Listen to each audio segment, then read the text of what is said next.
गरीब दोस्त में शर्म महसूस ना करें क्योंकि दोस्ती का स्टेटस नहीं होता। सादा जिंदगी में शर्म महसूस ना करें क्योंकि कामयाबी का अंदाजा ज़ाहरी शक्ल सूरत से नहीं लगाया जा सकता। पुराने कपड़ों में शर्म महसूस ना करें क्योंकि आपके कपड़े आपकी सलाहियतों को डिफाइन नहीं करते। दिल दुखाने पर भी जो शख्स आपसे शिकायत ना कर सके, उस शख्स से ज्यादा मोहब्बत आपको कोई नहीं कर सकता। चीखो पुकार इंसान के वकार में कमी का बायस बनती है। लोगों को अपनी खामोशी से खौफजदा करना सीखो।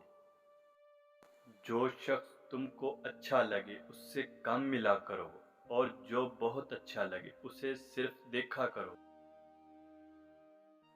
जब साया कद से बड़ा और बातें औकात से बड़ी होने लग जाएं तो समझ जाएं सूरज गुरूब होने वाला है।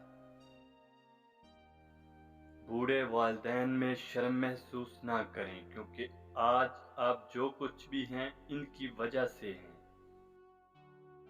आज़ाद हो जाने का ये मतलब हरगिज नहीं कि आप बेलगाम घोड़े की तरह दौड़ने लगें। ज़हन को मजबूत रखना चाहते हो तो इसका इस्तेमाल बाकायदगी से करो। जो भी ख्याल तुम सोचते हो उसे पूरा करो। इन कांटों के लिए शुक्रगुजार रहें जो लोग आप पर फेंकते हैं। याद रखें गुलाब हमेशा कांटों से निकलता है।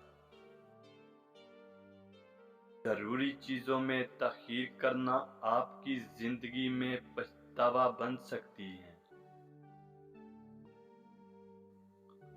वो दरख्त कभी फलदार नहीं बन सकता जिसका बीज उसके छिलके को उतरने ना दे। जो आज है वो कल नहीं रहता, इसलिए अकेले चलना सीखें। वक्त के साथ वक्त और अपने दोनों बदल जाते हैं। बहुत से लोग अपने आप को बचा सकते हैं अगर वो अपनी गलती तस्लीम कर लें। दुनिया में तरक्की चाहते हो, आज के दिन को बेकार मत जानो। अपने रास्ते की पहचान रखो, यही तुम्हारी कामयाबी का ज़ामन है। इंसान पर ज़्यादातर तकलीफ और परेशानी सुस्ती की वजह से आती हैं। दुनिया में ईमान के बाद अगर कोई चीज़ ढूंढते हो तो अच्छा दोस्त ढूंढना, क्योंकि अच्छा दोस्त ऐसे दरख्त की मानद है जो साया भी देगा और फल भी देगा।